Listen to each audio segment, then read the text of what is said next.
Hari ini kita bisa rayain 17-an karena dulu ada prajurit-prajurit yang berjuang untuk bangsa Indonesia. Amin. Orang-orang itu meninggal dunia, dibunuh, dibantai mungkin dalam peperangan supaya kita bisa menikmati hari ini. Ya.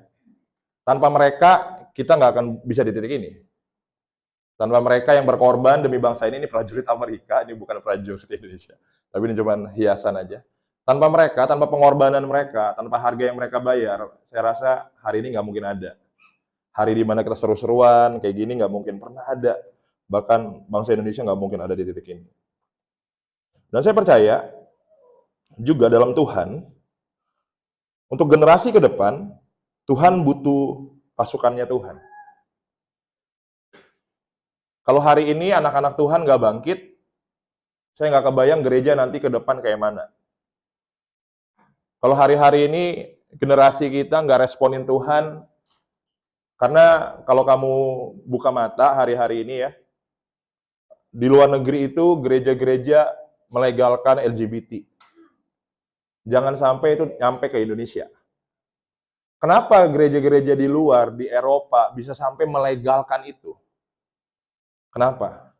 Karena generasi sebelumnya sangat lemah. Akhirnya generasi berikutnya muncul melegalkan LGBT. Makanya saya percaya banget bagaimana kita responin Tuhan hari ini menentukan ke depan. Kalau kita hari ini ngaco, generasi ke depan juga, kalau kita hari ini nggak berdiri buat kerajaan Allah, generasi ke depan akan hancur-hancuran. Kalau kita nggak berdiri hari ini sebagai pasukan Tuhan, mungkin ada masa di mana generasi gereja di Indonesia pun akan melegalkan LGBT. Amin. Amin. Jadi kita mau belajar. Saya percaya lemahnya satu generasi melemahkan generasi berikutnya. Kalau kalian yang aware dengan bagaimana gereja-gereja modern saat ini berfokus membuat gereja seperti bisnis, hamba-hamba Tuhan berpakaian mewah, segala macam, itu karena yang kamu lihat sekarang ya, pendeta-pendeta yang pakai Hermes, apalah, whatever. Sebenarnya mereka terinspirasi dengan generasi-generasi sebelumnya. Di tahun 90 itu banyak pendeta-pendeta Amerika datang ke Indonesia menginspirasi bagaimana gereja di Indonesia berjalan. Dan pendeta-pendeta Amerika itu parlente-parlente. Pakai cincin permata, ya, jam mewah, Rolex, dan sebagainya. Itu akhirnya mendorong generasi orang-orang di bawahnya di Indonesia melakukan hal yang sama. Dan itu terjadi bergenerasi-generasi. Jadi hari-hari ini generasi kita ngelihat, oh pendeta pada gini semua, pada hidupnya mewah. Enggak. Mereka nggak langsung begitu aja muncul, karena ada kegagalan generasi berikutnya yang mencontohkan itu. Paham nggak? So hari ini gini, saya mau bilang gini. Seperti yang saya bilang di awal, tanpa ada satu generasi yang berjuang, standing, berdiri, bayar harga, nggak akan ada generasi berikutnya yang kuat. Hari ini Tuhan panggil kamu jadi pasukan Tuhan untuk jadi generasi yang kuat, supaya nanti generasi setelah kamu, kita lihat orang-orang yang luar biasa. Amin. Dan tantangannya adalah hari-hari ini, Tuhan lagi panggil anak-anak Tuhan jadi tentara. Katakan tentara. Tentara Tuhan. Kerajaan Allah bukan cuma negara aja yang butuh tentara, kerajaan Tuhan butuh tentara-tentara Tuhan. Orang-orang yang responin Tuhan dengan gila-gilaan. Amin. Kita mau ngomongin tentang mental tentara. Karena gini, tanpa mental tentara, nggak akan ada pernah tentara. Ya. Tentara itu, prajurit itu punya mentalitas yang berbeda. Bener nggak? Mereka dilatih aja nggak boleh ngomong selau. Gitu. Ya, nggak ada yang ngomongnya, gimana kabar, baik, gitu. Baik Pak, nggak ada. Ya, gitu. Selamat siang. Siap. Ngejawab aja nggak boleh. Siapa? Nggak boleh. Jawabnya siap. Mereka dididik begitu kuat supaya mentalitasnya juga kuat. Ya. Tapi dan saya percaya itu harusnya terjadi dalam gereja Tuhan. Gereja Tuhan itu adalah kita dipanggil, kita mesti beda dari dunia. Setuju nggak? Kerajaan Allah sedang memanggil prajurit-prajurit Tuhan yang harus beda dengan dunia. Nah, dunia itu lagi percaya apa hari-hari ini? Kita baca ayatnya dulu deh. 2 Timotius 2 ayat yang ketiga. Firman Tuhan bilang begini, ikutlah menderita sebagai seorang prajurit yang baik dari Kristus Yesus. Saya mau bilang ini bukan khotbah yang nyantai, ini khotbah yang tegang. Kalau ada satu hamba Tuhan namanya Rick Joyner, dia pernah dapat penglihatan ketemu Paulus di surga. Dia ketemu Paulus di surga, namanya Rick Joyner, saya suka baca bukunya. Rick Joyner ketemu dengan Paulus. Paulus ngomong gini ke Rick Joyner, kamu tahu nggak, kebaktian kalian di bumi, itu kami perhatikan dari surga. Kata Paulus. Dan Paulus bilang gini, namun Rick Joyner, saya tuh nggak ngerti banget apa yang kalian khotbahkan di bumi sekarang. Paulus nggak ngerti itu. Paulus bingung apa yang dikhotbahin di bumi hari-hari ini. Karena di zamannya dia, yang dikhotbahin adalah penderitaan. Mati bagi Yesus, berkorban bagi Yesus, taat sampai mati. Itu khotbah-khotbahnya Paulus. Sedangkan khotbah-khotbah gereja modern nggak khotbahin itu lagi. Makanya Paulus, saya nggak ngerti apa yang kalian khotbahkan sekarang, kata Paulus. Dan ini khotbah Paulus, ikutlah menderita sebagai apa? Prajurit. Kata ikutlah menderita, dalam bahasa Inggris, dalam New Living Translation dikatakan, endure suffering. Endure itu apa? Endure suffering itu, disini ikutlah menderita. Dalam bahasa Inggris, ada nggak terjemahannya New Living Translation? Dibilang, endure suffering. Endure suffering itu adalah kemampuan menahan penderitaan dalam tempo yang cukup lama. Jadi Tuhan ngajarin kita nih, guys, kalau kalian mau jadi prajurit Tuhan, hal pertama yang kamu harus punya adalah kemampuan menahan penderitaan. Ngeri nggak?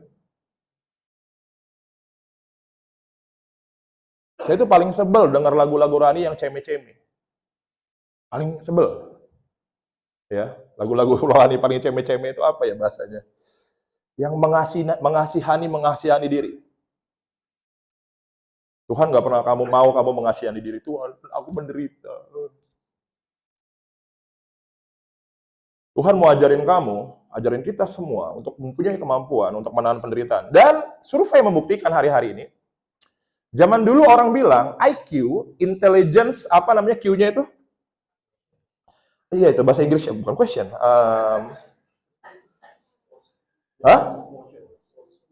Apalah itu ya, saya lupa. Jadi ada IQ, intelligence, Q-nya itu saya lupa apa bahasa Inggris. Intelligence itu kemampuan berpikir. Ada generasi di mana dia bilang kalau kamu mau sukses, kamu mesti punya IQ. Makanya zaman saya SD, kita berlomba-lomba mengejar IQ. IQ saya lumayan tinggi waktu itu. IQ. Namun ada generasi tertentu bilang ternyata IQ nggak cukup.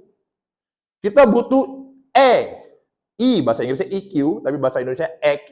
E itu emosional, kemampuan mengelola emosional kita. Kalau kalian jago menahan, kalau kalian marah kalian bisa tahan, kalian buru-buru kalian bisa sabar, kalian mampu menguasai emosional kalian, hidup kalian akan sukses.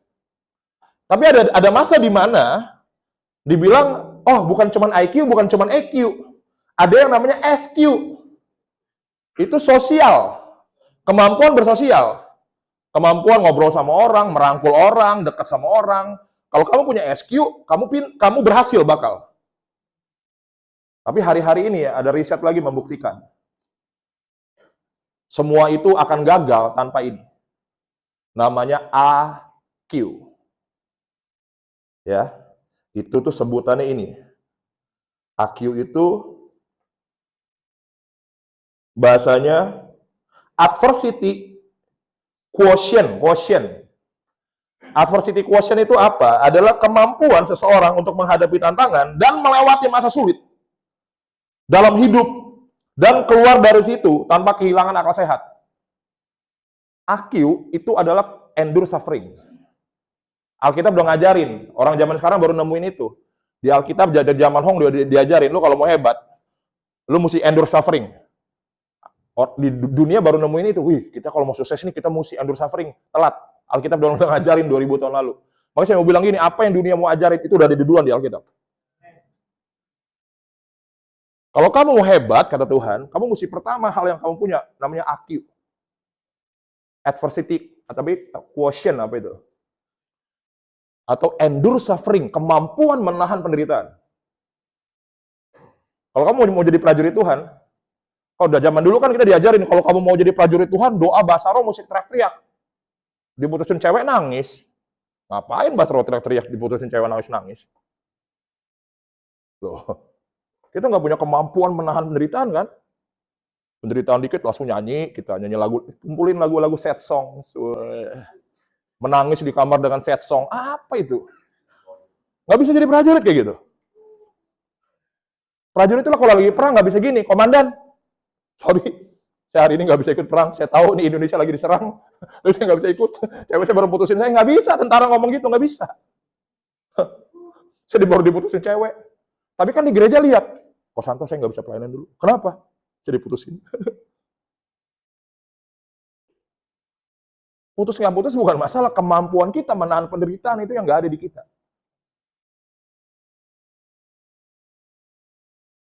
Susah dikit, komplain. Kenapa Tuhan? Kok gini sama aku? Wah itu kan, kita kan gitu terus tuh. Setuju? Makanya gereja itu nggak boleh percaya dengan istilahnya? Gereja itu nggak boleh percaya dengan classified generation. Dunia itu ngajarin itu hari-hari ini. Classified generation itu ada namanya generasi baby boomer. Baby boomer. Yang kedua, dunia ngajarin ada generasi X. Terus dunia ngajarin ada generasi milenial. Dan terakhir generasi Gen Z, terakhir generasi Alpha. Nah, generasi ini beda-beda katanya. Nah, coba perbedaannya, coba tayangin videonya, Loren.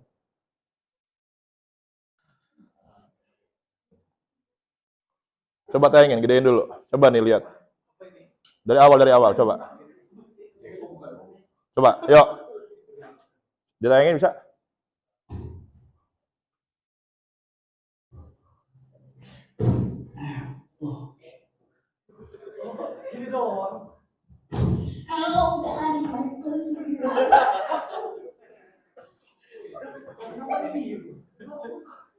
Coba tuh.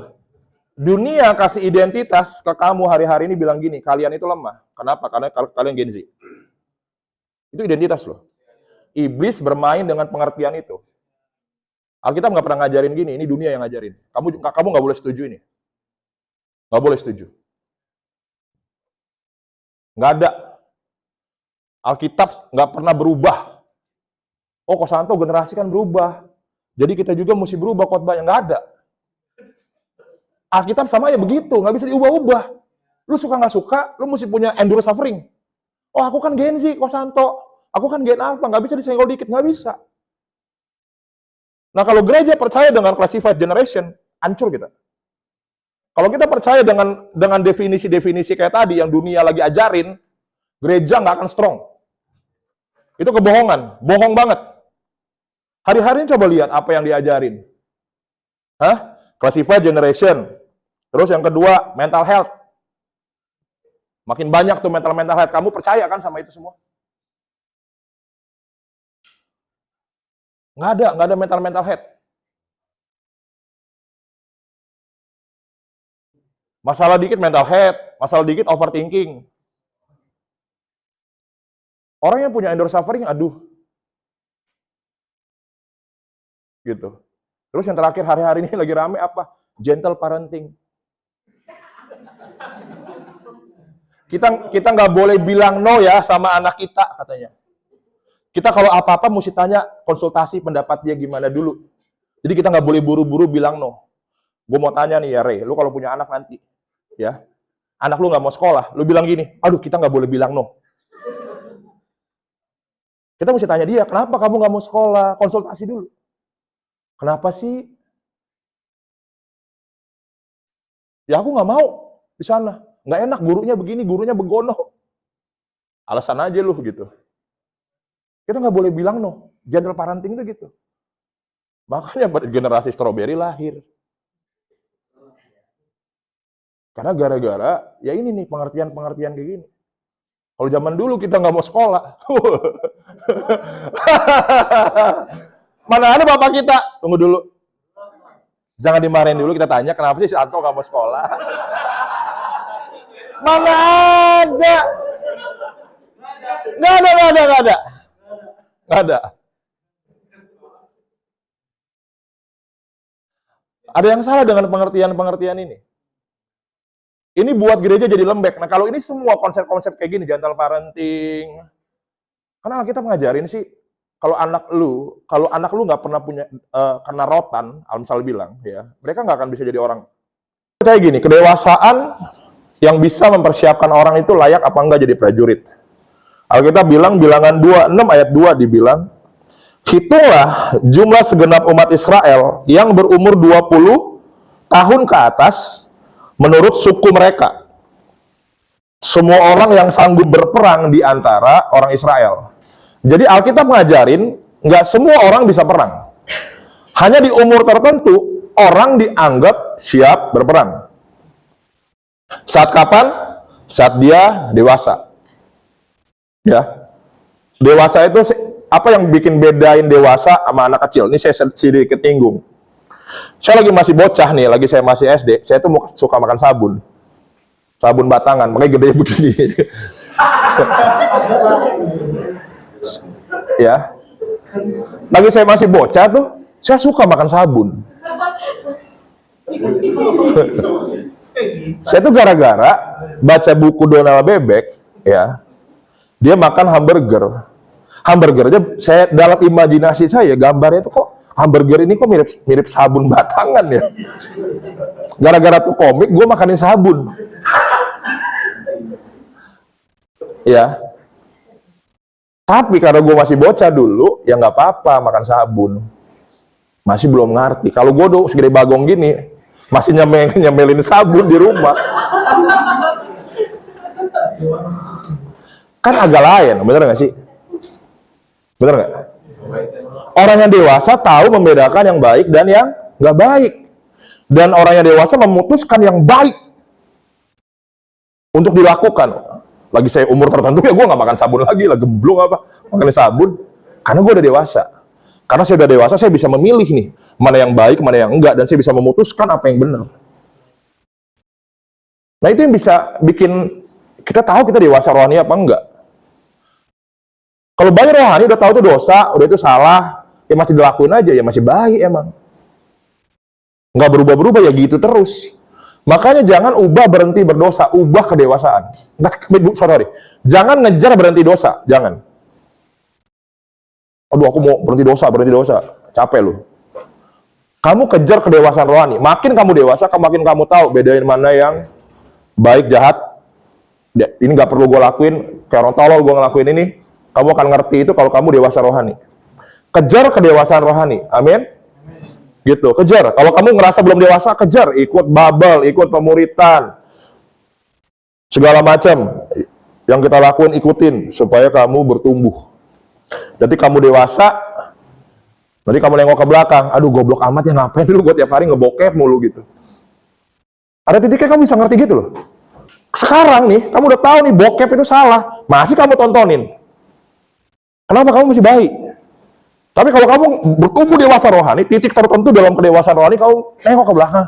Kayak orang goblok ya dulu, gitu. Goblok banget ya gue, ngapain buang-buang waktu begituan? Wah saya bilang, jangan kejar berhenti berdosa, kejar menjadi dewasa. Amin. Dan lagi kamu menjadi dewasa, tahu bedain baik yang benar, tahu milih apa yang benar, kamu siap tempur. Makanya nih, kamu yang berurusan sama jiwa-jiwa nih ya. Kita ini ada tim revival nih yang turun-turun ke jalan, doa-doain segala macam. Kalau kamu ngerasa kamu belum dewasa, tolong jangan. Kalau kamu ngerasa kamu belum bisa milih yang benar yang mana nih dalam Tuhan ya, aduh, jangan. Bayi itu nggak bisa perang. Bayi akan mati di medan perang. Kita di Tor itu punya tim revival. Tim revival itu tim yang penjangkauan, KKR, doa-doain orang sakit, turun ke jalan, doa-doain orang, segala macam, peperangan rohani, pelepasan apa. Itu kan berhadapannya sama setan ya, sama roh jahat. Jangan main-main loh. Kalau kita nggak dewasa, kita masih bayi, turun-turun, terjun-terjun kayak gitu, selesai kita. Gitu. Nah kamu juga yang mau gabung tim revival, memang kalau lihat di apa di reel apa kayaknya seru ya. usir setan, orang sakit sembuh, gini-gini. Di balik itu ada peperangan. Kalau kamu masih baik, kamu nggak akan siap sama peperangan itu, mental nanti ujung-ujungnya. Ujungnya kepahitan, mundur dari Tuhan, apa, segala macam. Berat. Makanya kejar dulu kedewasaan rohani, supaya kita ready untuk peperangan. Ini mati apa gimana ya? Oh enggak. Ya, Tuhan lagi cari orang-orang yang jadi prajurit.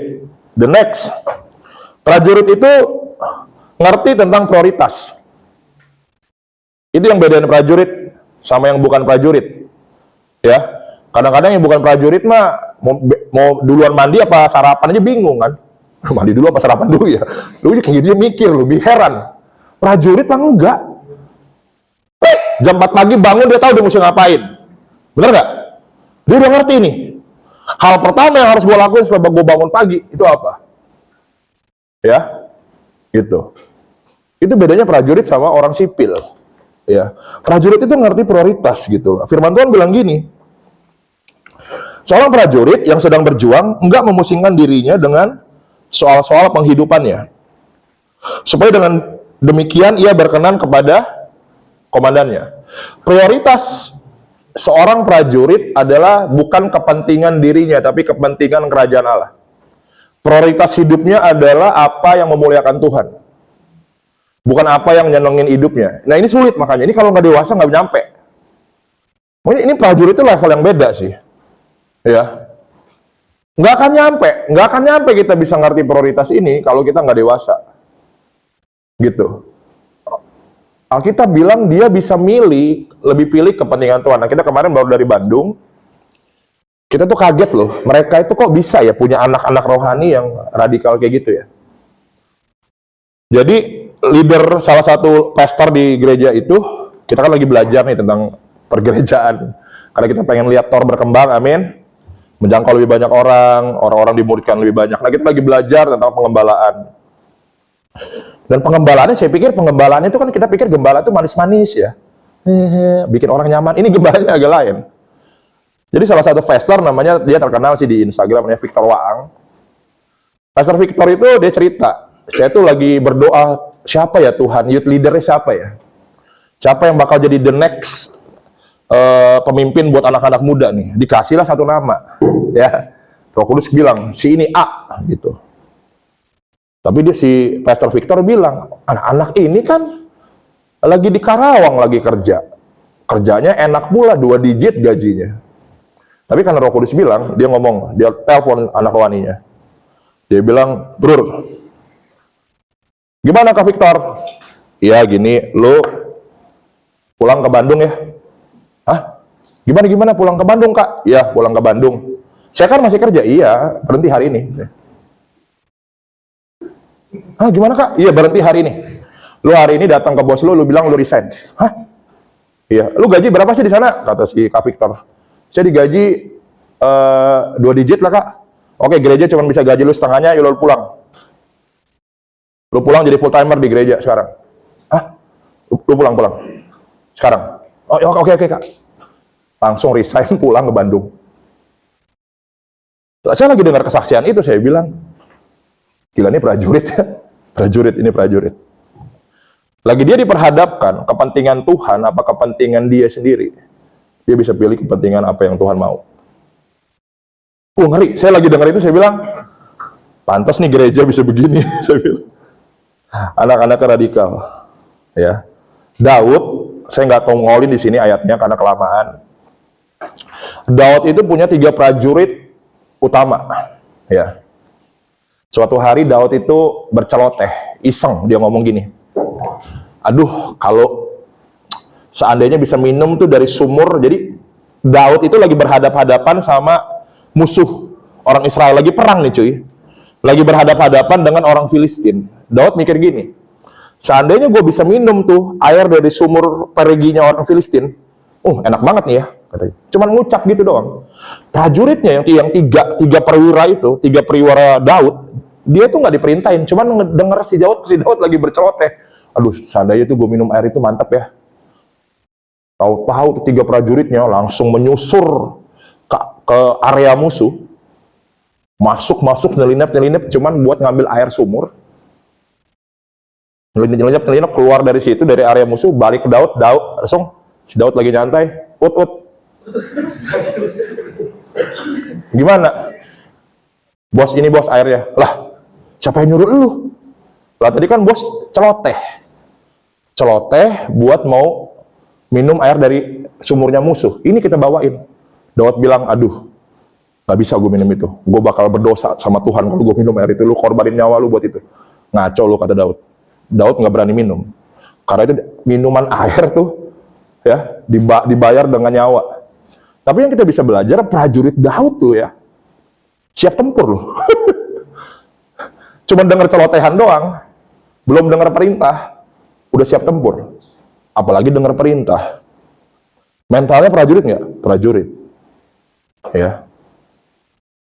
Makanya prajurit itu nggak bisa bilang enggak sama komandan. Tuhan bilang apa, siaplah udah. Ya, siap. siap. Ya. Kita lagi ada rohani saya juga di sana. Anak rohani saya punya bisnis, punya pacar, saya bilang pulang lu ke Lampung.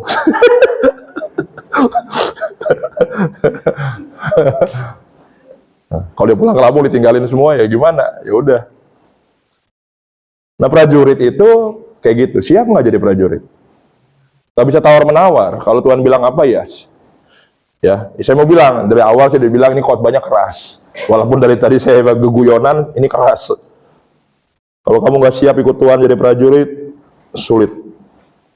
Tapi Tuhan butuh prajurit-prajurit ke depan. Dan terakhir,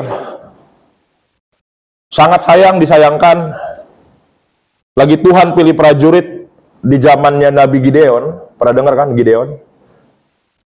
Dari kalau nggak salah dari 35.000 atau 32.000 orang, saya lupa. 10.000 ya? Berapa ya? Dari 10.000 orang saya lupa, saya baca saya salah ngecap lagi. Pokoknya dari berapa puluh ribu orang tuh, yang kepilih cuma 300. Saya lupa ya berapa puluh ribu, ini lagi masuk YouTube, lagi malu gue. Gue lupa berapa puluh ribunya. Dari berapa puluh ribu orang, kebayang nggak yang kepilih cuma 300? Artinya gini, bahkan di hari-hari ini, dari sekian banyak orang Kristen, saya mau bilang gini, yang kepilih jadi prajurit itu nggak banyak. Sorry to say. Nggak banyak. Dari sekian banyak orang Kristen ini, ya, yang siap tempur buat kepentingan kerajaan sorga, nggak banyak. Tapi saya mau bilang gini, saya mau jadi salah satunya. Ya, saya mau suatu hari ketemu Paulus, setiap generasi punya medan perang sendiri.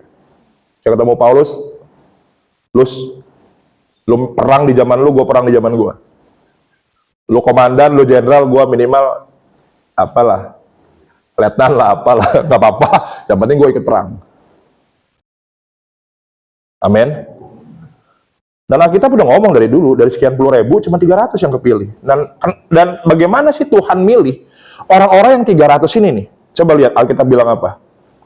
Lalu Gideon menyuruh rakyat itu turun minum air, berfirmanlah Tuhan kepadanya, barang siapa yang menghirup air dengan lidahnya seperti anjing menjilat, haruslah kau kumpulkan sendiri. Demikian juga semua orang yang berlutut untuk minum. Jumlah orang yang menghirup dengan membawa tangannya ke mulutnya ada berapa? 300 orang. Tetapi yang lain dari rakyat itu semuanya berlutut minum air. Ya. Lalu berfirmanlah Tuhan kepada Gideon, dengan 300 orang yang menghirup itu akan kuselamatkan kamu. Aku akan menyerahkan orang Midian ke dalam tanganmu. Tetapi yang lain dari rakyat itu semuanya boleh pergi masing-masing ke tempat kediamannya. Jadi Tuhan menyaring orang-orang yang siap jadi prajurit. Dengan cara gini, mereka ini pada kehausan, lu bawa ke sungai. Lihat gimana mereka minum. Kalau ada yang minumnya kayak gini, dengan tangannya dibilang. Ya. Lalu yang kedua, ada orang yang minum dengan lututnya kayak gini. Langsung ini air, begini langsung, gitu. Tapi ada orang yang minumnya gini. Bedanya apa? Orang yang langsung nyungsep, langsung minum air tuh, masukin palanya ke sungai. Ya. Sama orang yang minum nyedok pakai tangan, bedanya apa?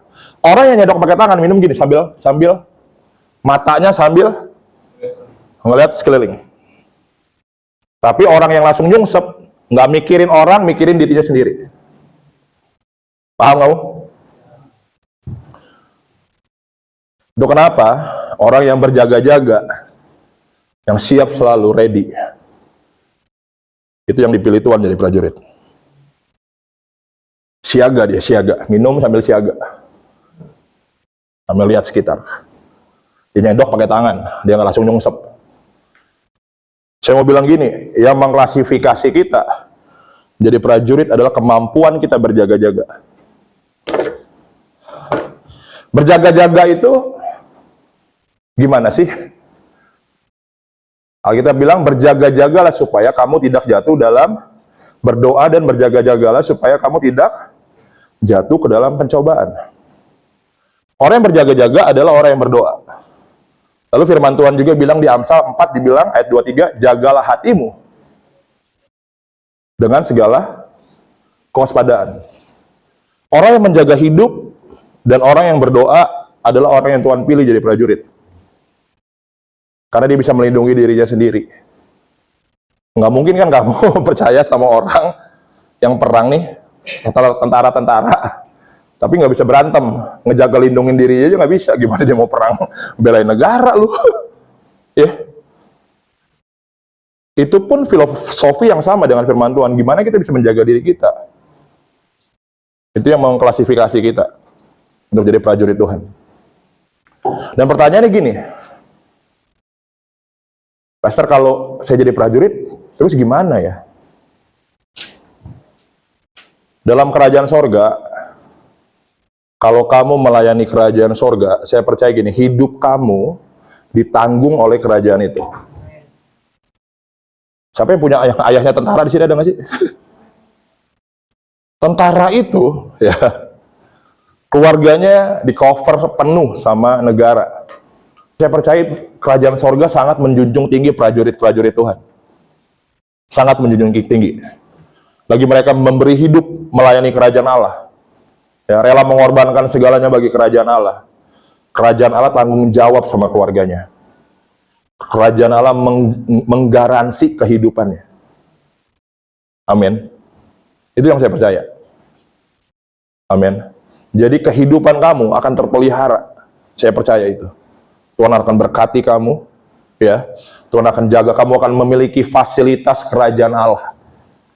Orang-orang yang melayani kerajaan akan memiliki fasilitas kerajaan. Saya juga percaya itu. Ya. Amin. Itu aja dari saya. Kita bagi berdiri, kita berdoa.